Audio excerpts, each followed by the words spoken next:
Bonjour à tous, j'espère que vous allez excellemment bien. Nouveau top 10 cyclisme, nouveau bilan de la saison 2022 de cyclisme et on va revenir aujourd'hui sur les tops et flops équipes de la saison. On va voir un petit peu quelles équipes ont performé, quelles équipes ont été plus en difficulté dans cette année 2022 et on va essayer de faire un résumé par équipe de ce qui s'est passé sur la saison 2022. Donc c'est un format un peu différent de ce qu'on a fait. Totalement un top 10, voilà un top flop. Fin de saison 2022 de cyclisme pour attendre l'année prochaine et l'année 2022. N'hésitez pas à vous abonner à la chaîne, à rejoindre un commentaire, mettre un pouce bleu, à partager la vidéo sur les réseaux sociaux, notamment auprès de vos proches si vous pensez que ça peut les intéresser. N'hésitez pas à aller voir TikTok également en ce moment Coupe du Monde. N'hésitez pas à aller voir EPS 2.0 et écouter EPS 2.0 également sur Spotify. Eh bien, on commence tout de suite avec les équipes qui ont performé en cette année 2022. Attaque de Marlou! Les équipes au top. Et dans cette année 2022, je crois qu'il y a une équipe qui a quand même vraiment très bien performé par rapport à son effectif. C'est Intermarché ou Anti-Gobert. Il n'y a pas grand chose à dire par rapport au niveau de performance de cette équipe, à part dire que ça a été excellent en termes de résultats global, notamment quand on regarde le nombre de victoires. Ils en ont réalisé 24, ce qui est énorme, notamment Guilherme, notamment également Lorenzo Rota, Christophe également, qui a gagné dans cette formation, Gerben Tijsens également parmi les victoires. On a même un titre pour Intermarché sur le contre-la-montre en Estonie. Et puis, on retrouve aussi des victoires, des bons résultats sur les grands tours. On a également 2 coureurs dans le top 10 du Tour d'Italie, un coureur dans le top 10 du Tour de France. Et sur la Vuelta, Meintjes finit 11e. Que des très bons résultats et un très bon niveau d'ensemble, ce qui permet à cette équipe d'être 6e en termes de points du côté de chez Pro Cycling Stats, si on regarde les points Pro Cycling Stats 2022. Et de toute manière, cette équipe a surperformé cette année avec également des jeunes, je pense notamment à Hugo Page, qui ont fait des très bons résultats. Très peu de coureurs ont été décevants dans cette formation. Allez, on pourrait dire peut-être Pasqualone, peut-être également Zimmermann, qui ont peut-être été un petit peu moins, Byström également un peu plus en difficulté, mais la plupart des coureurs de cette équipe ont extrêmement bien performé et les leaders surtout ont été présents. Le collectif a très bien marché et ça aussi c'était à notifier, parce que du côté du collectif, il n'y a pas un coureur qui a tenté de tirer un petit peu, faire la couverture sur les autres. Quand on voit par exemple ce que fait Pozzovivo pour Guilherme, ce qu'on voit, ce qu'ont fait les coureurs sur le Tour de France pour Meintjes, je trouve que c'est plutôt une équipe qui a très bien performé. Et quand tu sais que c'est pas l'un des plus gros budgets largement de World Tour, et bah tu te dis que Cofidis ou d'autres, ils ont peut-être un moment raté le coche. On verra ce que ça donnera l'année prochaine du côté d'Intermarché, parce qu'il faudra réussir à faire aussi bien, ce qui va quand même pas être évident pour cette équipe. On s'aperçoit également que dans cette formation, on arrive à rebondir également. Je pense à Meintjes, je pense à Christophe également, qu'on réussit à retrouver un très bon niveau dans cette formation. On poursuit avec la Bora. Du côté de la Bora, très bon résultat, vainqueur du Tour d'Italie, 5e du Tour de France, vainqueur du Tour de Romandie, vainqueur du Tour de Catalogne, 2e du Tour de Suisse, 7e du Tour d'Italie, également avec Emmanuel Bourman, 10e du Tour d'Espagne avec Genley aussi. Là aussi, une très belle année de la part de la Bora. La Bora qui a passé un cap sur les épreuves de montagne. Ça c'est clair et net, désormais c'est leur objectif numéro 1, ce sont les grands tours. Boral l'a dit, les patrons de la Boral l'ont dit, l'objectif désormais c'est de gagner le Tour de France, voilà, ça c'est dit. Peut-être un peu moins présent sur les classiques que sur certaines autres années. On a vu aussi du très bon Sam Bennett en fin de saison, notamment sur la Vuelta, parce que je rappelle qu'ils sont quand même à 30 victoires cette saison. Kemna aussi, qui a gagné des belles étapes. Vous avez aussi Du côté des Vlasov, voilà, qui a gagné pas mal de jours de course. Higuita aussi qui a été performant. C'est une équipe où les nouvelles recrues ont très bien performé. Je pense à Van Poppel, je pense à Higuita, je pense à Bennett, également Vlasov aussi. Ce qui montre que cette équipe, elle permet à certains coureurs de passer un cap, de progresser, de s'améliorer. La seule grosse déception, je dirais, c'est Kelderman, qui a été assez inexistant cette année. Et puis, je dirais peut-être des Patrick Conrad, des coureurs comme Conrad, comme également, j'ai oublié son nom, bien entendu, au moment où j'enregistre. Charman également, qui ont été un peu en dessous de ce à quoi on pouvait s'attendre en termes de performance, c'est-à-dire que les coureurs qui ont été un petit peu découverts par la Bora ont peut-être manqué de niveau de performance. Martin Lass aussi, qui je crois n'a pas gagné, qui a eu un rôle souvent aussi d'équipier, mais qui avait réussi quelquefois à sortir des grandes courses. Voilà, il y a eu du bon, du très bon, et puis des coureurs qui ont été un petit peu plus en difficulté. Mais c'est une équipe quand même qui progresse, qui a encore des petits jeunes, hein. Je pense à Wichtebroek notamment. Je pense également à Aleotti, Jordi Meus, Ideshkeling, tout ça, ça a moins de 25 ans. Donc ça, c'est très intéressant. Même si du côté des jeunes coureurs, par exemple le petit Lurs, on en attendait beaucoup. Lipovitz, Vandal n'ont pas forcément aussi bien performé.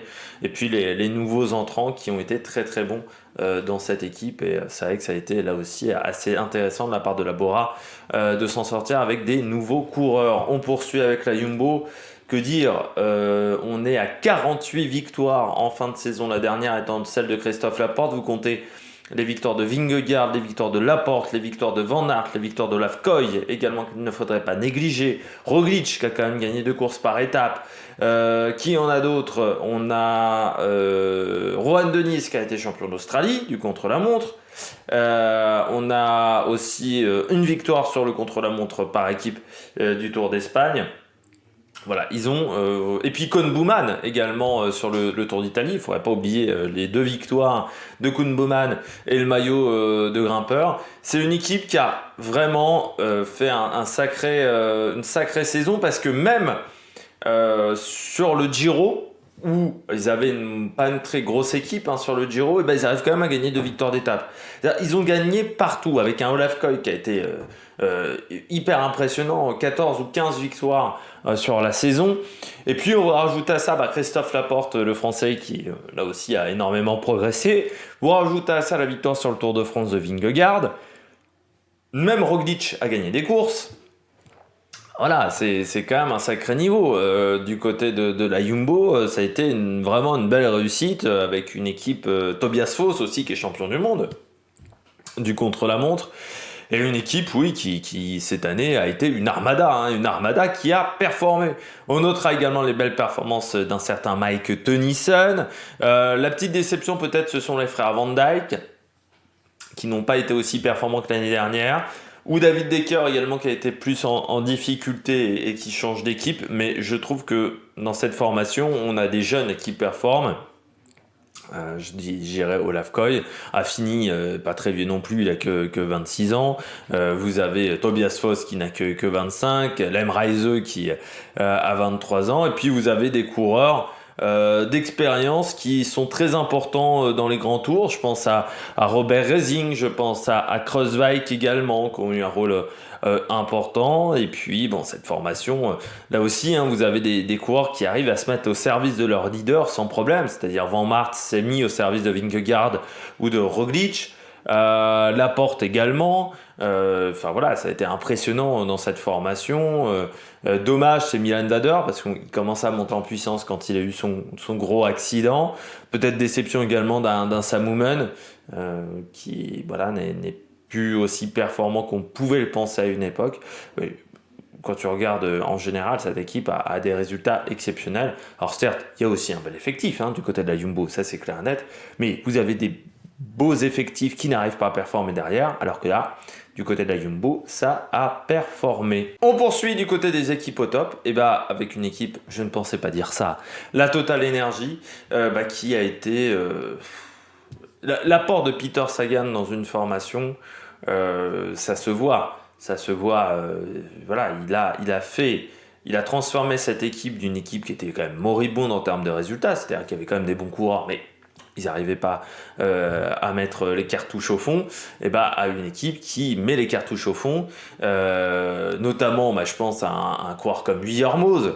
Vuillermoz, il fait quand même un bel été. On peut penser également à Julien Simon, qui sur les Coupes de France a remporté la Coupe de France et a remporté 3 victoires. On peut penser à la victoire de Burgodeau, également, à Valentin Ferron, ça si c'était pas une surprise, Alexandre Biréchon qui ressort sur l'établi Dauphiné. Alors certes, Peter Sagan ne remporte qu'une victoire sur le Tour de Suisse et n'a pas performé autant, il n'a pas réussi à se relancer comme il le souhaitait, mais il a eu encore la Covid, ça n'a pas été facile pour Peter Sagan, mais on voit l'apport dans le staff technique de toutes les personnes qui sont autour de Peter Sagan, et puis une équipe peut-être décomplexée par l'arrivée de Peter Sagan, une équipe qui a couru de manière beaucoup plus... qui a franchi un cap dans la manière de courir, des coureurs, je pense, même un Turgis, quand tu vois sa manière de faire Milan-San Remo, quand tu vois même un Pierre Latour a eu des résultats, alors que je ne suis pas le plus grand fan de Pierre Latour, mais quand tu vois un Alexis Vuillermoz qui était très bon pendant la saison, je pense à Julien Simon qui a fait également une belle saison.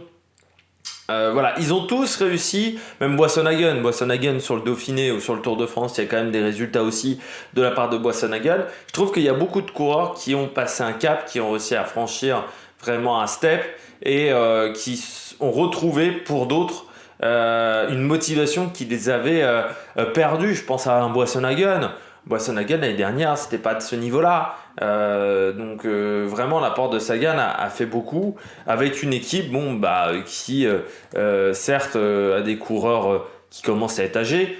Je pense Julien Simon à 37 ans, Danielos 35, Boissonhagen 35, mais ils ont quand même quelques pépites qui arrivent, notamment dans les jeunes catégories, mais le petit Sandy Dujardin qui a fait une belle saison, Valentin Ferron, c'est vrai, Christian Rodriguez il a que 27 ans, Mathieu Burgodeau 24, Antoine Devanne là, et Matteo Vercher qui viennent des rangs amateurs, qui ont l'air très intéressants également, et puis vous avez des coureurs comme Dries Van Gestel, comme Lorenzo Manzin qui ont 28 ans mais qui font encore de très belles choses, je trouve, en tant qu'équipier.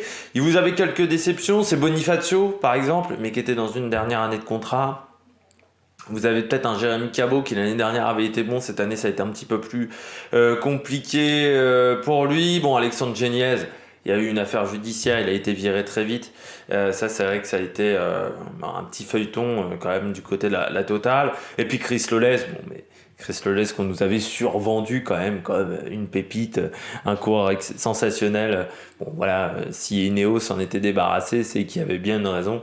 C'est qu'en termes de performance, c'était pas trop ça du côté de Chris Lolez. Je continue avec la Groupama FDJ.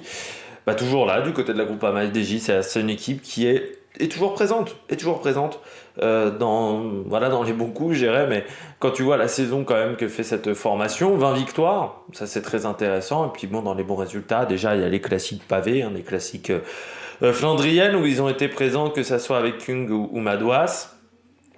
De podium quand même, David Gaudu qui fait 4e du Tour de France, Madouas qui fait 10e, Pinot qui fait quand même 14e, ça apporte des points à l'équipe.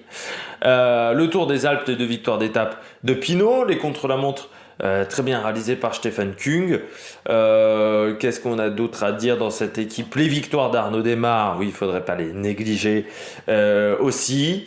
Jack Stewart également qui s'est imposé sur les 4 jours de Dunkerque. Je trouve que c'est une équipe qui là aussi progresse. Équipe qui, même Storer, qui a fait un gros travail d'équipier. C'est une équipe qui va se transformer l'année prochaine. Ça sera peut-être plus compliqué en termes de résultats parce qu'on va avoir énormément de changements avec une équipe qui va se rajeunir énormément dans cette formation. avec l'arrivée de pas mal de jeunes coureurs français, je pense notamment à Lenny Martinez. Mais quand on voit les résultats, je trouve que c'est une équipe qui est encore bien performée. Alors certes, on a une équipe avec avec des coureurs qui ont vieilli. Je pense à Guarnieri, je pense à Anthony Roux-Konovalov, à Sadanius, notamment Anthony Roux qui prend sa retraite, Reichenbach. Voilà. Mais on voit qu'il y a beaucoup de changements dans cette formation et qu'on va passer l'année prochaine sur une année de transition. Ça sera pas aussi facile. Je voudrais aussi rappeler les performances de Quentin Paché, qui a fait quand même des beaux podiums sur des étapes d'épreuves World Tour. Voilà, c'est une équipe qui a réussi à faire un bon niveau de performance et qui a été présente à la fois sur les grands tours, à la fois sur les classiques, à la fois avec les sprinteurs, à la fois avec les grimpeurs. Voilà, c'est une équipe qui a montré une belle polyvalence sur cette année 2022. Donc c'est pour ça que je voulais les mettre en avant. Et puis je termine avec les mentions honorables pour les équipes au top. J'ai mis UAE. Il y a quand même Pogacar qui est deuxième du Tour de France. Il y a des victoires sur les grandes classiques de la saison. Sur les courses d'une semaine également, il y a eu des très très bons résultats. Vous avez Ayuso qui a été troisième de la Vuelta, il ne faudrait pas le négliger non plus. À part le Giro, où ils se sont un petit peu plantés, sinon sur les deux autres grands tours, ça a été très bon. Et puis sur l'année, on rappelle juste 48 victoires également. Même Marc Hirschi a gagné en fin de saison, Pogacar également, Trentin, Ayuso, Marc Solé également qui s'est imposé, Yann Polanc. Voilà, il y a une équipe qui a plutôt bien performé, mais en même temps, vu qu'ils ont quand même le quadruple du budget des autres, c'est un peu plus facile aussi. Alors, bon, pas quadruple du budget des Jumbo, mais par exemple, à budget équivalent, je trouve que les Jumbo a fait un peu mieux. Parce que vous avez des coureurs dans cette équipe. Bon, Odeg a fait saison blanche, mais je pense notamment à Formolo, qui a peut-être Rui Costa, Alexandre Kovi, qu'on a moins vu. Michael Berg, qu'on a moins vu aussi. Alors Alexis Brunel, qui a fait une demi-saison. Joël Sutter, on s'attendait peut-être à mieux quand on voit le début de saison. Voilà, il y a eu du moins bon. Molano, Richetze. Alors Molano, il y a du bon et du moins bon. C'est une saison, je voulais plutôt penser à Gaviria, qui a été un petit peu en difficulté cette année. Enfin voilà, il y a eu du bon et du moins bon chez UAE, mais il y a quand même une majorité de bons, il faut quand même le dire, du côté des résultats de UAE, avec 48 victoires cette année, puis Ineos. C'est-à-dire qu'Ineos, c'est une saison en deux parties.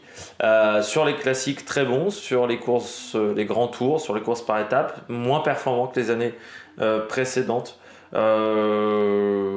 Surtout sur les grands tours, ça a été compliqué. Je pense au Tour de France, je pense au Tour d'Italie, au Tour d'Espagne. Donc ça a été plus compliqué pour cette équipe. On sent que c'est une équipe qui est là aussi, qui se cherche un peu du côté d'Ineos. Mais des très belles performances sur les classiques. Je crois qu'on n'avait jamais vu cette formation aussi forte sur les classiques de début de saison, jusqu'en avril, donc ça il faut quand même le mettre en avant. Jusqu'en avril ça marchait très bien, et puis à partir de la période des grands tours ça a été plus compliqué pour cette équipe. Il y a quand même 39 victoires au bout. Vous avez quand même des coureurs aussi qui ont peu performé, je pense notamment à Viviani. Je pense également à un coureur qui a eu du mal, Daniel Felipe Martinez. Ça aurait pu être pire en n'ayant pas Bernal quand même dans l'effectif, mais c'est sûr que ça n'a pas été une année forcément facile. Un Lorenz de plus également qu'on n'a pas trop vu cette année. Enfin voilà, ça a été. Il y a des coureurs qui ont été très bons, il y a des coureurs qui, comme Ethan Etter, ont été bons à certains moments de l'année, ça a été plus compliqué à d'autres. Pareil pour Pidcock, le début de saison compliqué, mais il gagne sur l'étape de l'Alpe d'Huez. Un Gogenhardt qu'on a peu vu aussi, un Richard Carapaz qui, sur le Tour d'Espagne, a joué les victoires d'étape. Voilà, il y a eu des très bonnes choses, mais c'était un peu en dessous. Et puis voilà, c'est quand même une mention honorable, c'est pas une catastrophe, voilà, c'est juste une mention honorable, c'est juste une chouille moins bien que les équipes que j'ai précédemment citées. On passe maintenant au Benedan. Parmi les flops de la saison, je commence avec Israël. Bien entendu, qui se retrouve en deuxième division dans une situation qui n'est pas excellente pour Israël. Pour la faire simple, c'est quand même pas la situation la plus favorable. On s'attendait à ce que cette équipe commence un petit peu tambour battant l'année, vu la situation dans laquelle elle était au niveau des points UCI, et au final, bah, ça n'a pas été le cas. Ça n'a pas été le cas, c'est-à-dire que on a toujours des leaders, des cadres qui sont payés beaucoup trop cher par rapport aux résultats qu'ils donnent. Voilà, je pense à un Froome, mais je pense même à un Fuglsang, même Woods, hein, cette année ne fait pas une bonne saison. Et ensuite, bah, tu as un effectif qui a quand même des coureurs qui sont pas si excellents que ça. C'est-à-dire dans ton effectif, tu as quand même des coureurs, je dirais, qui sont des seconds couteaux. Voilà, par exemple, la Rudy Barbier, c'est pas niveau World Tour pour moi. Et de toute manière, elle a été sous-utilisée. Tu vois, un Van Asbrook, c'est pas du niveau World Tour. Même Brandle, ça commence à être compliqué en World Tour. Tu as Nitolo qui n'a pas performé au niveau qui devait être le sien. Et tu te retrouves à être éliminé. Malgré des coureurs jeunes qui ont du talent, je pense notamment à Corbin Strong, je pense à Itamar Reinhorn également dans cette formation, mais c'est pas suffisant. Alors même si tu prends Dylan Tuns en fin de saison, mois d'août, que tu sors ce que tu veux comme résultat, t'essayes d'aller sur toutes les courses possibles et inimaginables. Alors, on s'aperçoit que même sur les épreuves on va dire de Pro Series, ils avaient du mal à être performants. On les a quand même très peu vus ultra performants. Alors il y a Fuglsang qui fait troisième du Tour de Suisse. Sinon, sur les autres épreuves World Tour, c'était quand même pas la folie en termes de résultats. Si tu n'arrives déjà pas à être performant sur les épreuves World Tour, qui est normalement la base quand même de ton calendrier, c'est compliqué après derrière de ramasser des points et d'être au top. Mais pourquoi ils sont pas performants? Parce qu'ils ont pris des coureurs, il y a des mauvais choix qui sont faits par Sylvain Dan. Voilà, quand tu prends Froome, c'était qui tout double. Voilà. Euh, Quand tu prends des coureurs qui ont plus de 30 ans, quand ton effectif est composé à 50%, plus de 50% de coureurs qui ont plus de 30 ans, forcément tu prends un risque parce que tu sais pas comment ces coureurs-là vont performer. Euh, oui, c'est une mauvaise année, mais parce que dans cette équipe, on a fait des mauvais choix. Et on fait des mauvais choix depuis de nombreuses années. Euh, c'est une équipe qui arrive en World Tour grâce aux licences, grâce à l'achat de licences, mais pas grâce à ses résultats. En deuxième division, je me souviens de l'année où ils sont invités sur le Tour d'Italie, c'était pas bon ce que faisait Israël. Et en plus, pour arriver à ce niveau-là, ils ont dû renier l'héritage de départ, renier l'idée de départ qui était de faire performer des coureurs israéliens. C'était ça l'idée de départ, c'était d'amener des coureurs israéliens vers le haut niveau. Or, ils n'ont pas réussi à faire ça. Mais en plus, là, sur les derniers mois, on a bien senti que c'était plus l'idée première d'amener des Israéliens vers le haut niveau. Et malgré tout ça, ils n'ont quand même pas réussi à marquer des points. Ils ont fait une année qui n'était pas bonne du tout. Voilà, ils sont 19e au classement Pro Cycling Stats. Ils ont marqué moins de points que l'année dernière. Ils ont marqué à peu près le même nombre de points qu'en 2019. Mais c'était pas suffisant. Malgré le fait d'être allé un petit peu partout au niveau des courses, c'était pas suffisant. Donc voilà, grosse déception du côté de cette équipe. Israël, première tech. Astana, saison catastrophique de la part d'Astana. Mais catastrophique. Heureusement que tu t'en sors sur les grands tours. Heureusement que tu as eu les grands tours. Je pense à Miguel Andrade Lopez, à Nibali, à Lutsenko. C'est tes grands tours qui se sauvent. Hein, parce que sinon, tu es en deuxième division, Astana. Ça a été catastrophique sur la plupart des courses. Tu as Battistella qui fait des résultats avec Miguel Andrade Lopez sur la Vuelta. Tu as le Giro et tu as le Tour de France avec Lutsenko. Et encore sans victoire d'étape avec Lutsenko. Le reste de l'année est catastrophique. 5 victoires seulement. Dans tes 5 victoires, tu as les 2 championnats kazakhs. Tu as une étape du Tour de Longawi. Tu as la Classica Rennes par hasard intérieur avec Lutsenko. Et le Tour des Alpes avec l'étape 4 pour Miguel Andrade Lopez. Le reste de l'année est catastrophique. Avec un effectif qui manque de talent. Avec des coureurs, je pense notamment à un Henao qui ne s'est absolument pas relancé dans cette équipe. Et puis voilà, tous les coureurs kazakhs sont pas très bons, il faut le dire aussi comme ça. Euh, et puis Moscon par exemple n'a pas performé.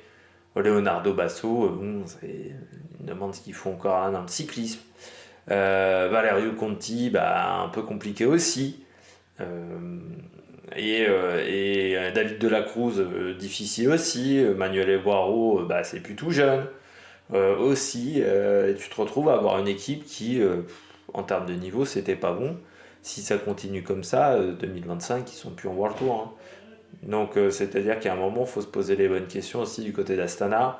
Est-ce que financièrement, en plus, ils peuvent continuer à envisager le World Tour sereinement dans les années à venir? Pas sûr, parce qu'on rajoute quand même un problème géopolitique, hein. Le Kazakhstan est impliqué indirectement pour le moment dans la guerre entre la Russie et l'Ukraine, mais ils ont peu de moyens pour refuser de l'aide à Poutine. Ils ont très peu de moyens. Je rappelle qu'en début d'année, il y a eu une situation de crise politique assez importante au Kazakhstan qui a été arrêtée grâce à l'armée russe qui a sauvé un petit peu les miches du régime kazakh. Pourquoi aussi? Parce que je rappelle qu'au Kazakhstan, vous avez la base de lancement des fusées. Donc c'est pour ça qu'il y avait un intérêt pour Poutine. Mais là, la situation, oui, devient extrêmement compliquée. Je pense financièrement. Est-ce qu'ils ont les moyens aujourd'hui de leurs ambitions? Pas sûr. C'est dommage parce que vous avez, par exemple, Battistella, c'est pas mal, je dirais. Miguel André Lopez, c'est bien relancé. Simone Velasco, c'est pas mal aussi. Stéphane de Bod, le Sud-Africain. Sur l'année, mais c'est pas suffisant. Voilà, et tu peux pas te contenter juste de Lutsenko et de Nibali, quoi. Et de Miguel André Lopez. Et c'est un petit peu ce qui s'est passé cette année. Il y a 5-6 coureurs qui ont performé sur l'année chez Astana. Après, ça a été très très compliqué pour les autres. DSM, bah, c'est toujours le même problème chez DSM. Ils n'arrivent pas à garder leurs jeunes coureurs. Ça, c'est déjà un problème. Donc chaque année, ils renouvellent énormément leur effectif. Et ils sont obligés de miser sur des jeunes coureurs qui peuvent à certains moments ne pas performer.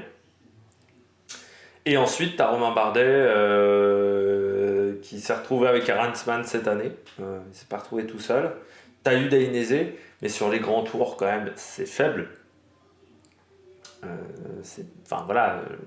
Sur les grands tours. Et puis, sur la plupart du temps, cette saison, ça a quand même été compliqué. Alors, tu as Leknesund qui n'a pas fait de mauvaise saison, Craig Anderson. Mais si tu prends le collectif complet, il y en a quand même beaucoup qui n'ont pas été au niveau. Je pense notamment à Casper Pedersen. Je pense également du côté de Degenkolb, ça a été compliqué. Du côté de Chesbol, ça a été également très difficile. Niklas Arm, ça n'a pas été fantastique non plus. Chris Hamilton, ça a été pas mauvais sur la première semaine de Giro. Mais t'as pas assez de coureurs qui ont réussi à faire des performances. Peut-être que ça va un peu changer l'année prochaine avec le départ d'Arensman. Peut-être qu'il y a également des jeunes coureurs qui vont réussir à conserver. Ça serait important pour eux. Mais cette politique-là, avec les nouvelles règles de l'UCI, ça va avoir du mal à tenir quand même de la part de DSM. Donc ça serait bien de réussir à conserver des jeunes coureurs et surtout à conserver leurs pépites. Leur gros souci aujourd'hui à cette formation, c'est qu'ils n'arrivent pas à conserver leurs pépites. C'est là-dessus sur lequel ils doivent travailler. L'avantage quand même de cette équipe, c'est que le plus vieux coureur a 33 ans et qu'ils sont seulement 5 à avoir plus de 30 ans. Même pas beaucoup d'équipes qui peuvent dire ça, donc c'est derrière, il y a encore pas mal de coureurs. Ils ont 17 coureurs, enfin ils ont 16 coureurs qui ont moins de 25 ans. Voilà. C'est peut-être intéressant pour le futur. Mais il faudra pour ça quand même améliorer les résultats sur certaines courses où ça a été parfois, je trouve, un peu trop compliqué du côté de cette formation DSM. Je poursuis avec EF. 9 victoires seulement du côté de EF cette année. avec Ben Ali notamment sur le championnat d'Irlande. Vous avez Bissegger sur la première étape contre-la-montre de la saison. C'était sur l'UAE Tour, je crois que c'était la première de l'année. Vous avez Nelson Poles sur la Japan Cup Cyclade Road où ils ont fait un sacré numéro sur cette course-là. Uran sur l'étape 17 du Tour d'Espagne, peut-être le chant du cygne pour Uran, et puis Kurt Nielsen sur l'étape 10. Bon, EF, c'est une équipe qui est quand même assez surprenante. Bon, c'est une équipe, déjà Jonathan Vaughters, c'est quand même un personnage assez particulier dans le monde du cyclisme, qui est le directeur général. Et dit en début de saison, enfin pendant la saison, il a dit quand il y avait la course au point et qu'ils étaient en mauvaise posture, nous on vise que les grosses courses. Alors, je veux bien que tu vises que les grosses courses, mais avec l'effectif que tu as, tu te tires une balle dans le pied. Et le cyclisme, c'est pas que les grosses courses. Le cyclisme professionnel, c'est pas que ça. C'est aussi les petites courses un peu plus mineures sur la saison. Donc c'est un peu dénigré quand même déjà une partie des courses, je dirais, internationales. Et deuxièmement, quant à l'effectif qui n'est pas sensationnel non plus de la part de EF, à ta place, je viserais quand même des courses un peu plus petites pour tenter d'accumuler les victoires. Cette équipe, il y a quand même des coureurs qui sont un peu cramasses, quoi. Je pense à Uran, Langeveld, Kekelereux. C'est pas de première nature, ils ont tenté de relancer Chavez, mais ça a été compliqué. Valgren n'a pas été fantastique non plus. La Clam Norton, on se demande s'il est encore coureur cycliste ou s'il est influenceur. Bettiol, il y a du bon et du moins bon avec Bettiol. Guerrero, moi, je trouve, a fait des beaux progrès. Ça a été une bonne nouvelle, mais Hugh Carty n'a pas été très bon. Hot Christian King, ça a été compliqué aussi. Marc Padoun, la guerre en Ukraine n'a pas aidé non plus. Nelson Poles, c'est bon sur les classiques, mais sur les courses de montagne, c'est un peu plus compliqué. Bissegger, il y a eu du bon et du moins bon. Simon Kerr, porté disparu. Et puis, par contre, tu as Andrea Piccolo, parmi les jeunes, qui a été très très bon en fin de saison, qui venait de Gazprom notamment. Mais cette équipe va devoir faire mieux l'année prochaine parce que tu peux pas te contenter de ça. Et pour faire mieux, il faut peut-être aussi renforcer l'effectif dans certains secteurs. Alors, bon, voilà, les transferts pour le moment dans cette formation, c'est intéressant ce qu'ils préparent pour l'année prochaine. Il y a des choses qui sont très bonnes. Voilà, moi, je pense qu'il y a des coureurs qui peuvent performer. Valgren, c'est rien, en plus, a été blessé, pour ceux qui se souviennent. Donc, on va voir un petit peu ce que ça va donner. Mais moi, je trouve que cette année, c'était pas bon. Mais bon, voilà, Carapaz, Amador, Michael Honoré, ça peut être pas mal pour EF. Puis s'ils arrivent en plus en 2023-2024 à trouver aussi des grosses pépites, mais il faudra faire mieux de la part de EF. Peut-être aussi que le budget commence à être un petit peu limité pour EF, aussi par rapport à ses adversaires. La Lotto, alors ils ont enchaîné les victoires, hein, ils ont 25 victoires cette année. Par contre, dans tes victoires, à part Thomas de Rent, quasiment, c'est que des courses, je dirais, un peu mineures du calendrier. C'est-à-dire que sur les épreuves World Tour, ça a quand même été compliqué pour cette équipe, qui a été assez peu présente sur les courses World Tour. Et d'où la relégation, hein, parce qu'ils ont favorisé le calendrier de deuxième division ou d'Europa Tour, mais ça a été compliqué quand même pour eux. Et puis un Caleb Ewan qui n'a pas été au niveau, et quand tu mises sur 3-4 coureurs, parce que c'est presque ça, hein, l'équipe de la Lotto, c'est, je dirais 5-6 coureurs grand maximum, ils misaient sur Caleb Ewan, ça n'a pas marché. Thomas de Rent gagne une course par étape, mais bon, c'est plus le grand Thomas de Rent. T'as Campenart qui progresse sur les classiques, mais pas suffisamment vite, je dirais.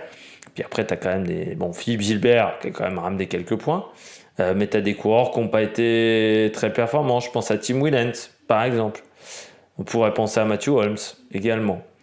Et puis, t'as des coureurs qui doivent encore progresser. Je pense à Andreas Kron, à Sweeney, Philippe Okonka, du côté des plus jeunes coureurs. Arnaud Delis, bah, tu peux pas encore l'emmener sur les grands tours, donc ça te bloque aussi un petit peu.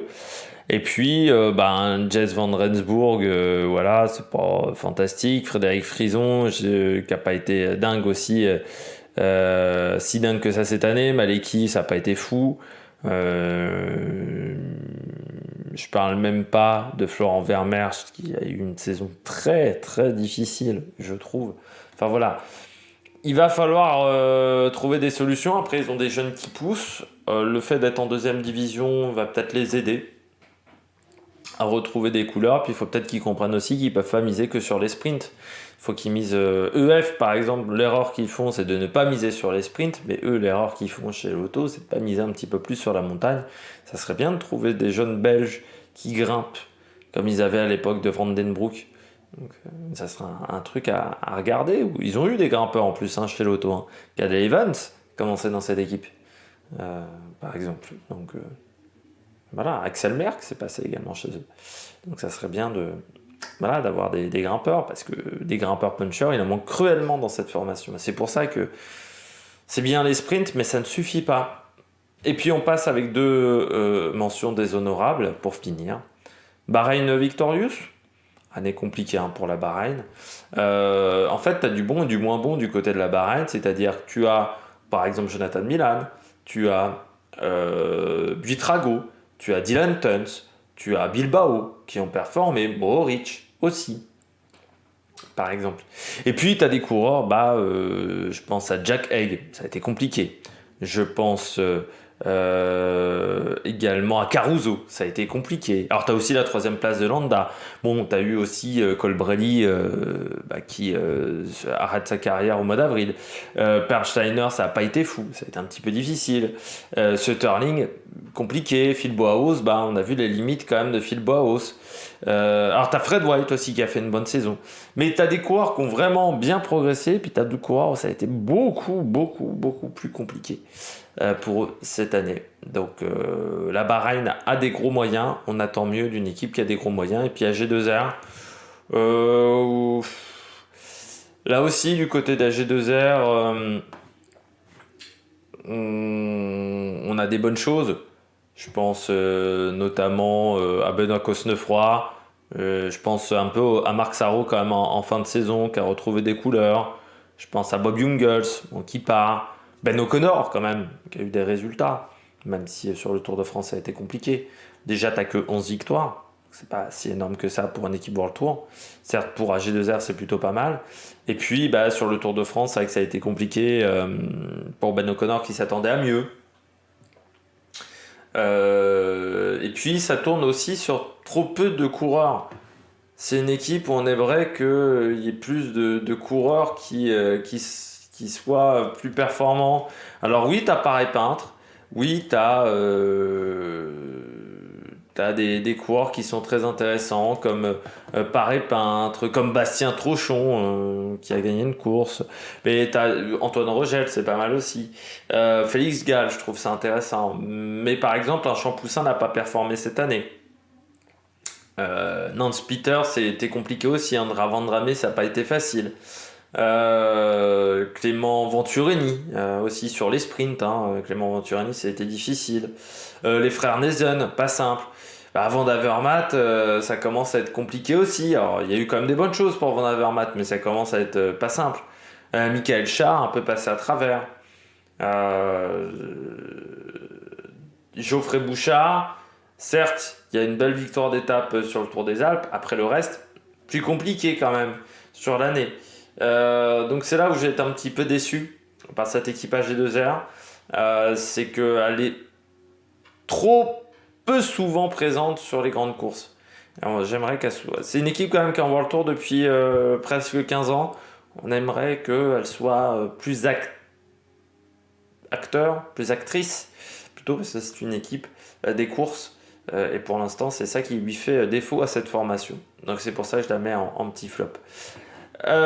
J'espère que vous avez aimé cette vidéo. Si vous avez aimé cette vidéo, n'hésitez pas à vous abonner à la chaîne, à réagir dans les commentaires, à mettre un pouce bleu. Et puis nous, on se retrouve pour de nouvelles aventures, pour de nouveaux top 10, du football encore, et puis plein d'aventures, des sports d'hiver également. Plein de choses sur la chaîne. Allez, ciao ciao!